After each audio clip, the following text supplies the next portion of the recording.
forward for you. DeWittDailyNews.com is the area's leading local news source 24 hours a day, 7 days a week. Get the latest local news, obituaries, police splatter, weather forecast, and more with no paywall. Head to DeWittDailyNews.com to get the local information you need to know. From the Heart Media Group newsroom and DeWittDailyNews.com, I'm Ben Hubbard with this expanded morning newscast.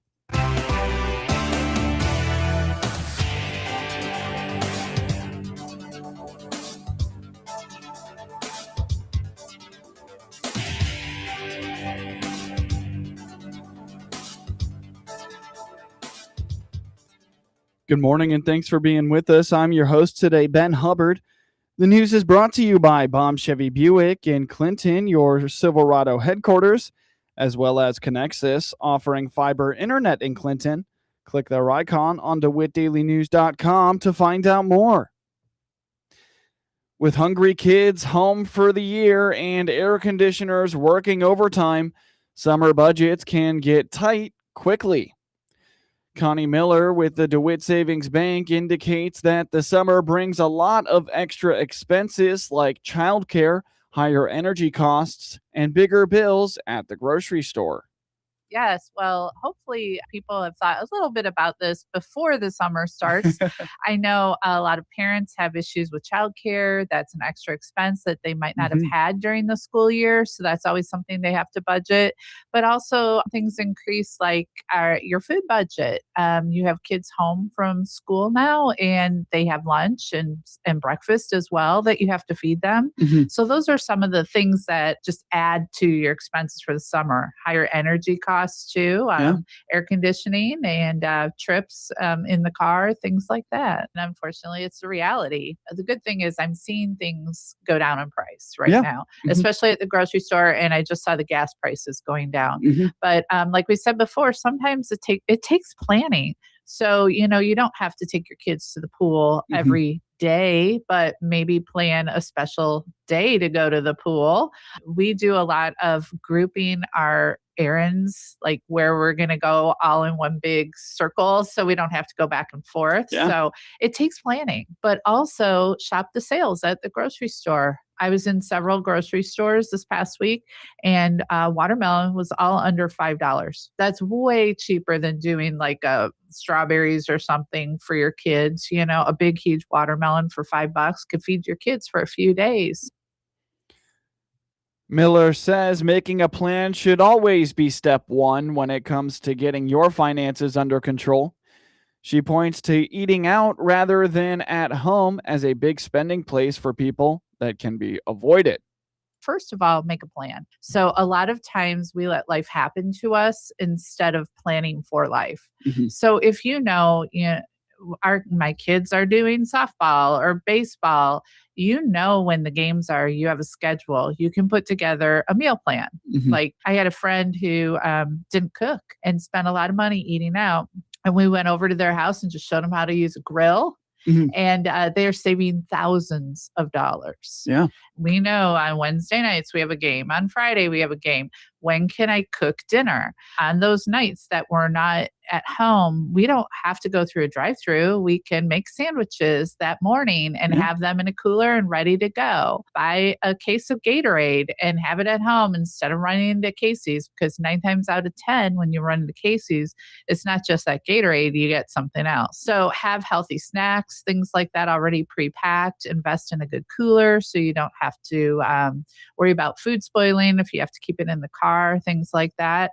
But really make a plan and look in a budget. Like this is how much money we have for these different things like food, transportation, clothing. Start saving now for back to school a little bit as you go. If your kids are going to be in a sport where there's a registration fee, factor that in your budget. So it's not oh my gosh, how are we going to come up with this the day that the money's due?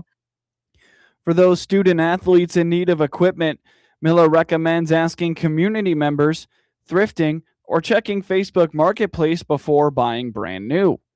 Asking guests to bring dishes or other items to get-togethers this summer is also a great way to save money.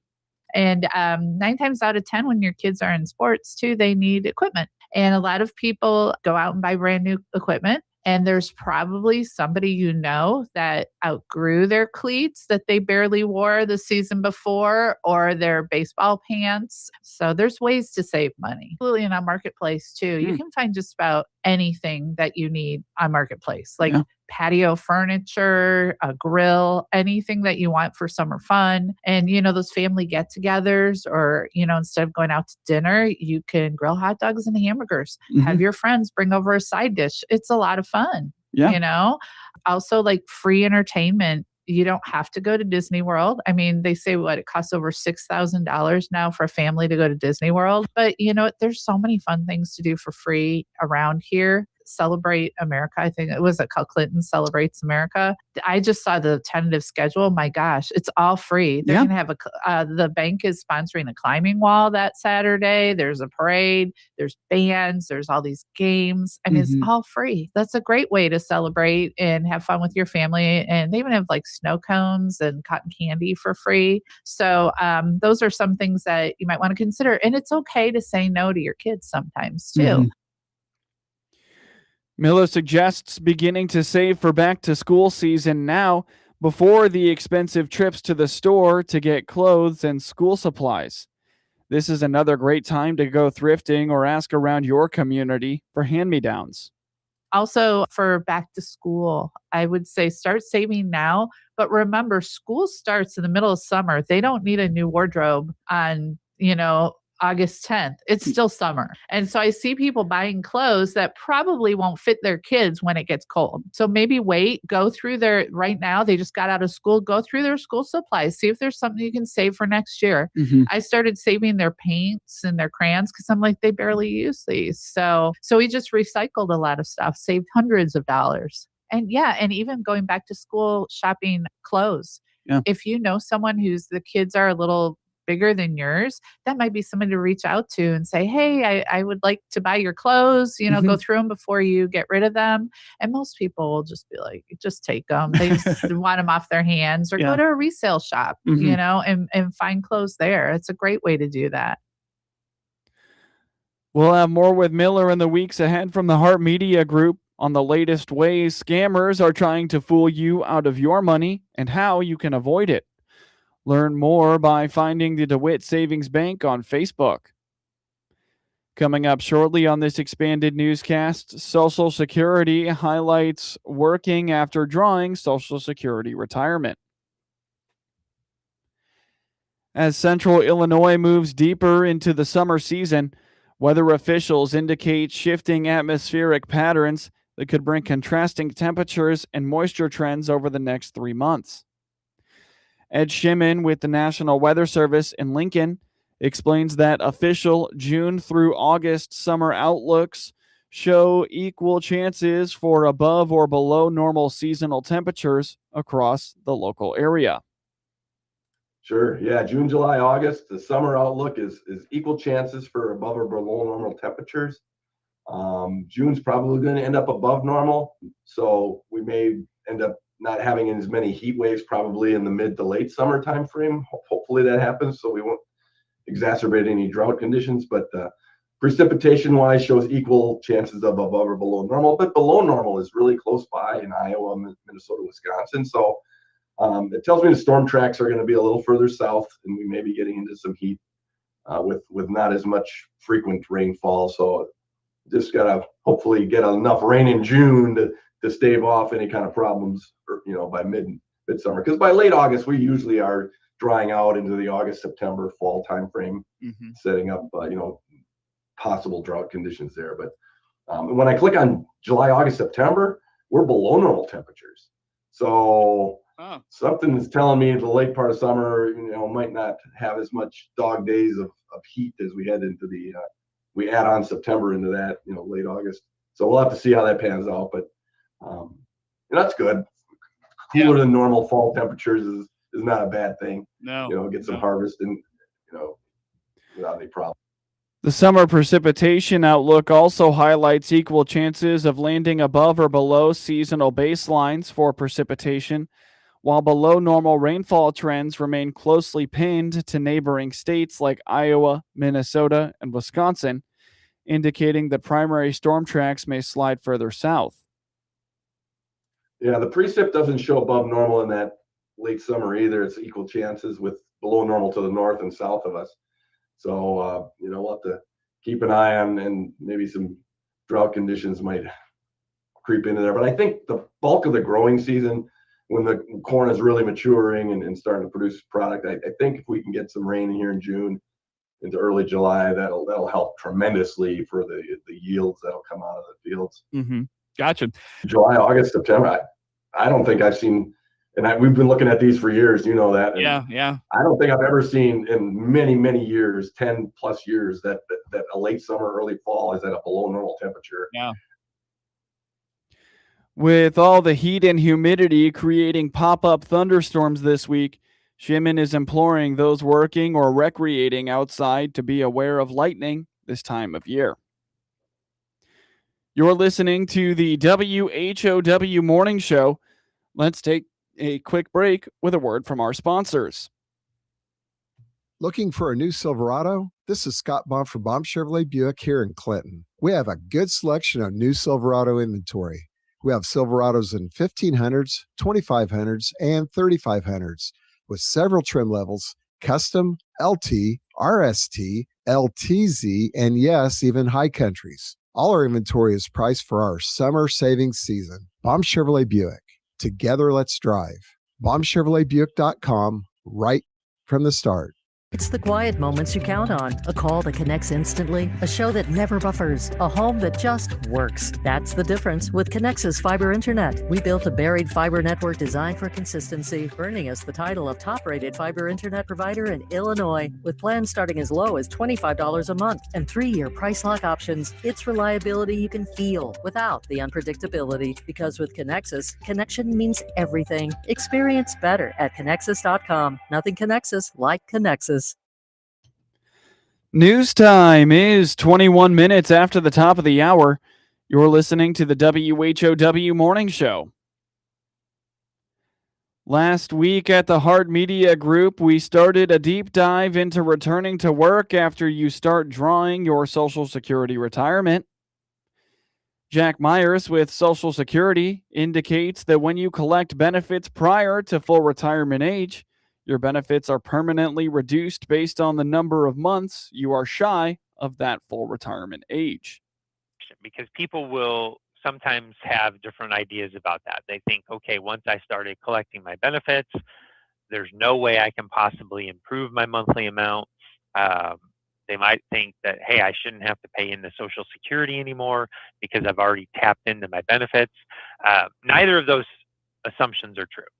So if you're working, you're going to pay Social Security. Now there is a maximum, like once you get up to $184,500, you don't pay Social Security tax anymore. But for most of us, that's not really going to come to fruition, and at any point in the near future. So if you're working, you're going to pay into Social Security. Now, with that being said, when we calculate your retirement benefit, what we do is the first step is we adjust your early years of earnings up until the year you turn 60 for inflation. So when we look at your entire earnings history, we're trying to bring everything up to what we'll call kind of loosely today's dollars. Once we've done that, we then select your 35 best years. And any earnings from the year you turn 60 on, we take at face value. Those earlier years, we adjust for inflation. We then select your 35 best years, and we calculate your benefit off of that. According to Myers, when you work after receiving benefits, Social Security will automatically review your earnings record annually to see if the most recent year's income exceeds the lowest year they had used previously, keeping the inflation adjustment for those years earlier in mind, though. If you continue to work after receiving Social Security, every year we will automatically look back at your earnings calculation, at your benefit calculation, and we'll see, okay, was this most recent year better than the lowest year we had been previously using? If it is, we will automatically replace it. So we'll take that lowest year out and we'll replace it with your current year, and that will result in a slight increase in your monthly benefit. That usually happens probably August or so. So for example, if this was applicable for you based on your 2025 earnings, probably sometime around August is when we would get to that. The increase would be retroactive to January of 2026, payable in February, because we always pay payments the month after they're due. So you would get a letter saying, hey, we used your 2025 earnings to increase your benefits. Here's $30 or whatever the increase was over time. And then from this point forward, your monthly payment will go up X number of dollars. So it is something that is possible. Of course, the greater the difference between your most recent year and the lowest year, the greater the impact on your monthly benefit will be. For more information on these rules, visit ssa.gov and look for the publication called How Work Affects Your Benefits. And if you want to learn about the rules for working while disabled, look for the publication called Working While Disabled, How We Can Help. Among the success stories of the Illinois Farm Bureau Nutrient Stewardship Grant Program is a multi-year effort involving cover crops in Knox County, says IFB Environmental Program Manager Bana Pegg. So Knox County Farm Bureau is a cover crop project that was driven by young leaders.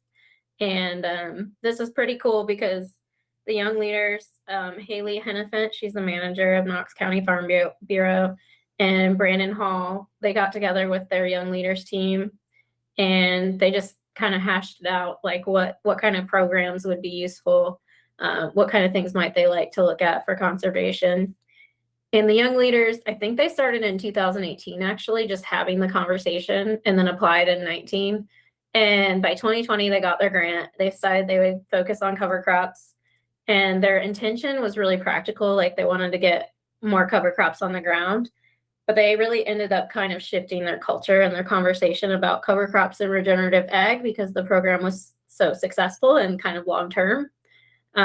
So their essential layout was one 20-acre field in each of the townships. So there's 20 townships in Knox County, and they wanted one 20-acre field planted in cover crops every year for 5 years.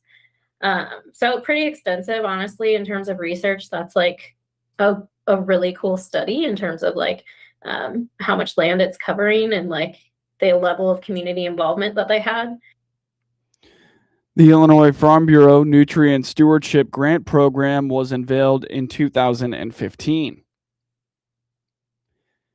Construction is underway on a new $14 million facility in Sangamon County that will enhance how state police and the Illinois Department of Transportation analyze and address accidents on Illinois roadways.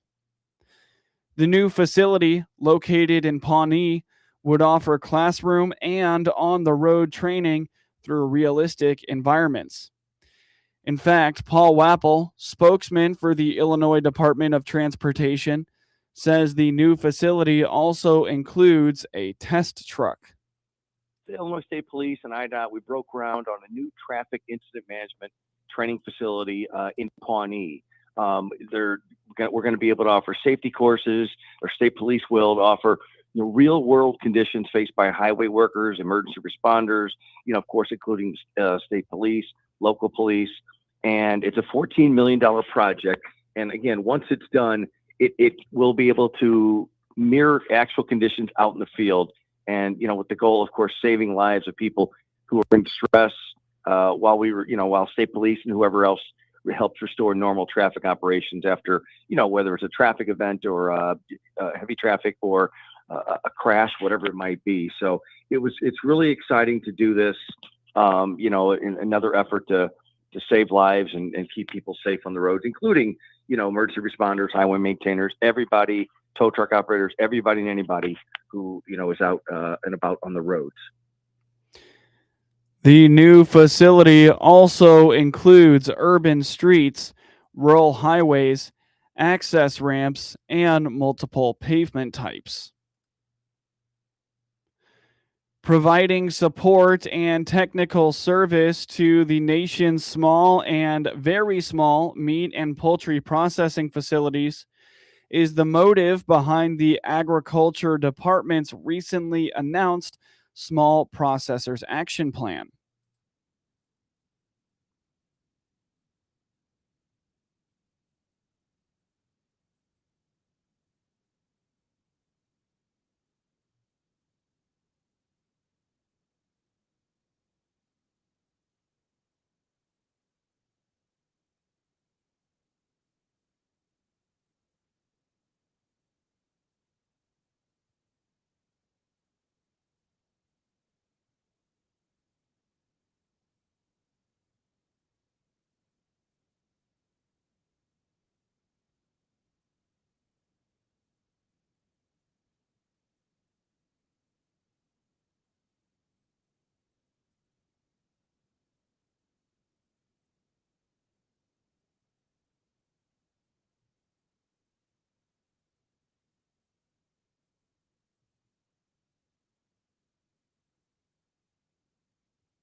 Get news anytime from your computer or mobile device at DeWittDailyNews.com.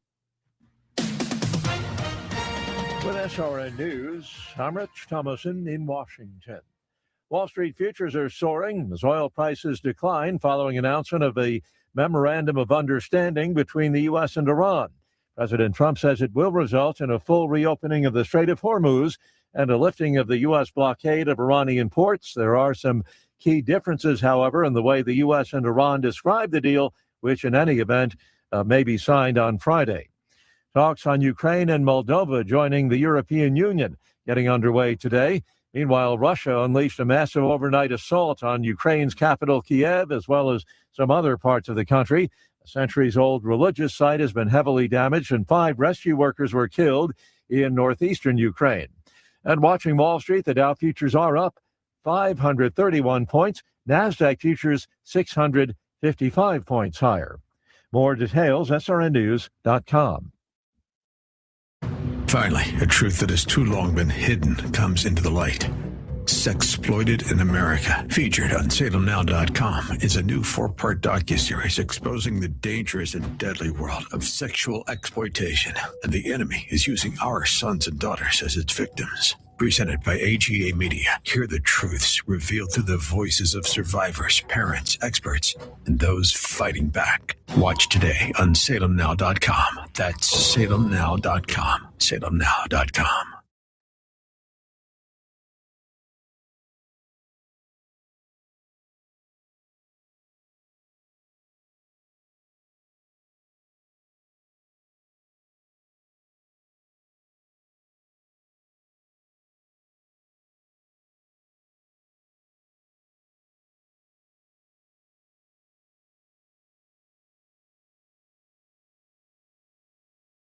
From the Hart Media Group Sports Desk, IL Sports Wire, and DeWittDailyNews.com, I'm Ben Hubbard with this local sports report.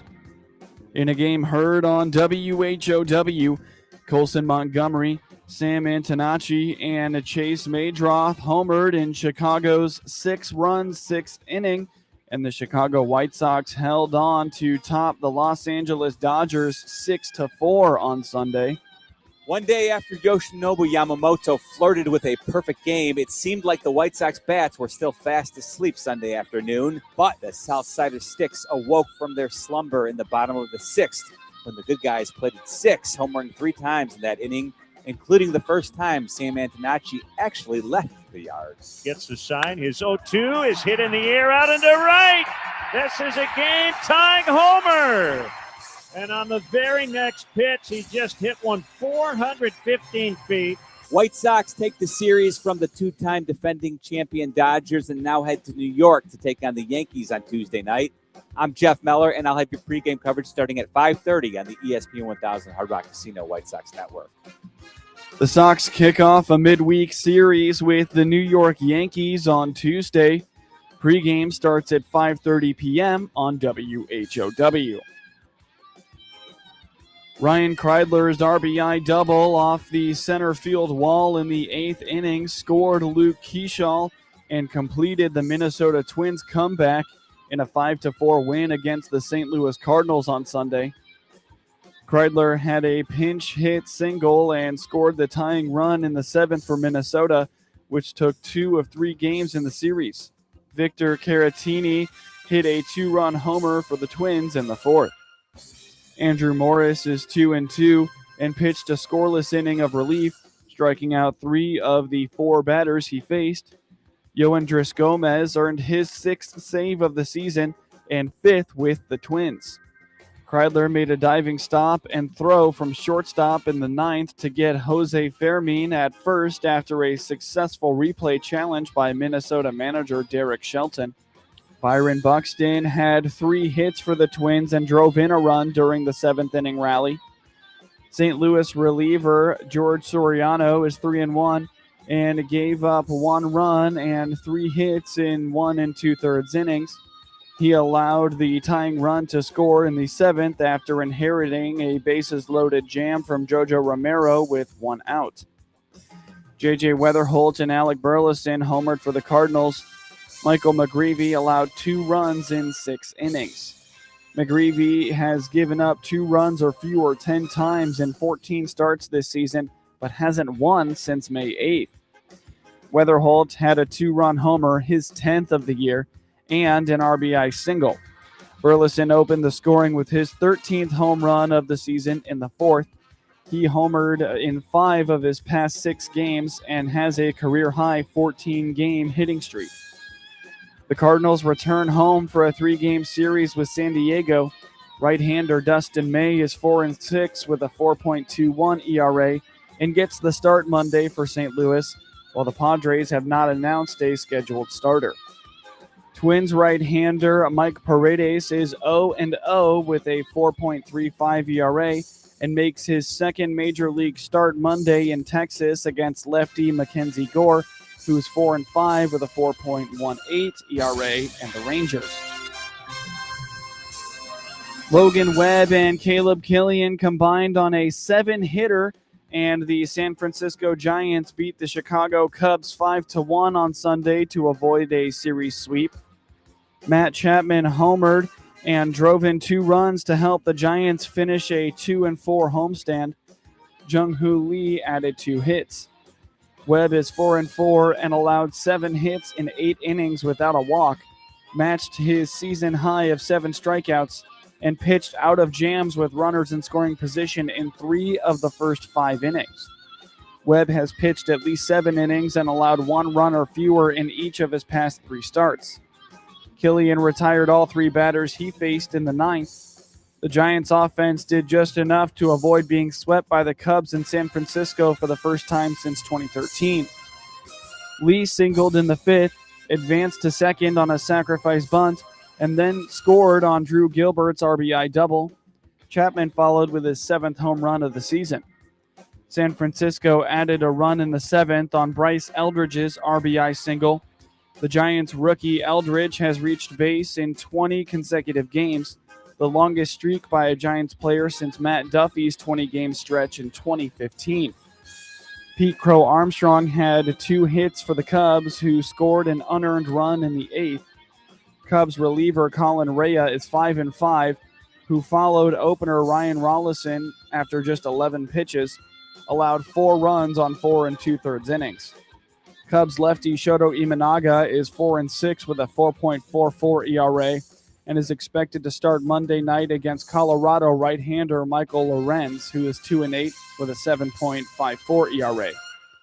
Giants right-hander Adrian Hauser is 2-6 with a 5.54 ERA and will face Atlanta righty Grant Holmes, who is 4-2 with a 4.05 ERA on Tuesday. In scores from around the MLB yesterday, the Miami Marlins beat the Pittsburgh Pirates 4-2, while the San Diego Padres took down the Baltimore Orioles 5-2. The Washington Nationals routed the Seattle Mariners 10-1, and the Toronto Blue Jays fell to the New York Yankees 8-3. The Arizona Diamondbacks beat the Cincinnati Reds 5-3, while the New York Mets took down the Atlanta Braves 8-1. The Kansas City Royals shut out the Houston Astros 4-0, while with the same shutout 4-0, the Milwaukee Brewers beat the Philadelphia Phillies. The Colorado Rockies routed the Athletics 23-9 in a very high-scoring game, while the Tampa Bay Rays beat the Los Angeles Angels 8-3, and the Texas Rangers took down the Boston Red Sox 6-4. The Carolina Hurricanes held the Vegas Golden Knights to 5 total goals in games 4 and 5 and used a suffocating defense in a 3-0 shutout Sunday night in Game 6 to win their first championship in 20 years. Brendan Busey, whose entrance late in Game 3 helped turn around the series, had his first career playoff shutout in stopping 22 shots. Jackson Blake had a goal and an assist, and Taylor Hall scored just 3 minutes and 47 seconds into the game to set the tone. Nikola Ehlers added an empty netter. The Golden Knights struggled badly to muster any kind of offense in Game 6 and went 18 minutes and 37 seconds between shots on goal in the second and third periods. Playing in their third cup final, this is the first time they have been shut out. This was the first game of the series in which Vegas goalie Carter Hart didn't allow 4 goals in a game. He finished with 20 saves. The Hurricanes got it done against the Golden Knights team that was on a heater after John Tortorella replaced Bruce Cassidy with 8 games left in the regular season. Vegas then went from third place in the Pacific Division to first, knocked off Utah and Anaheim with 6 games apiece in the playoffs, and shockingly swept President's Trophy winner Colorado to win the West. In high school baseball state championship scores from Saturday, in Class 1A for the third place game, North Clay shut out Route 10-0. And for the Class 1A championship, Tremont routed Putnam County 10-0. In Class 2A for third place, Ottawa Marquette beat Freeburg 4-1. And the Class 2A championship, St. Joseph Ogden rolled Harvest Westminster 15-1. In Class 3A for third place, East Peoria beat Crystal Lake South 7-6. While for the Class 3A championship, St. Rita beat Triad 12-11 in 8 innings. In Class 4A for third place, Chicago Mount Carmel beat Naperville Central 11-2. While for the Class 4A championship, Libertyville beat Maine South 7-6 in 8 innings. For the first time in 53 years, New York rules the NBA.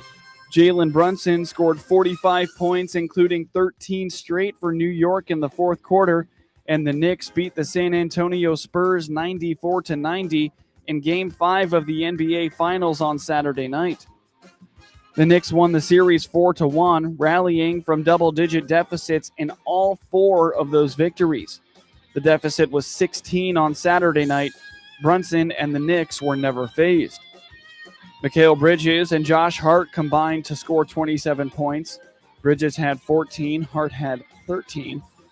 Dylan Harper scored 25 for the Spurs, who got 19 points, 14 rebounds, and 5 block shots from Victor Wembanyama. The game followed the same script in the opening minutes as all the others in the series, with the Spurs taking double-digit leads in the first quarter and then frittering most of the way in the second quarter. The Knicks simply could not make a shot, missing on 16 of their first 18 tries and each of their first 11 two-point attempts. There even was a point in the second quarter when Wembanyama had more blocked shots with 5 than the Knicks had made shots with 4. San Antonio's lead was as many as 10 in the first quarter and as many as 16 in the second.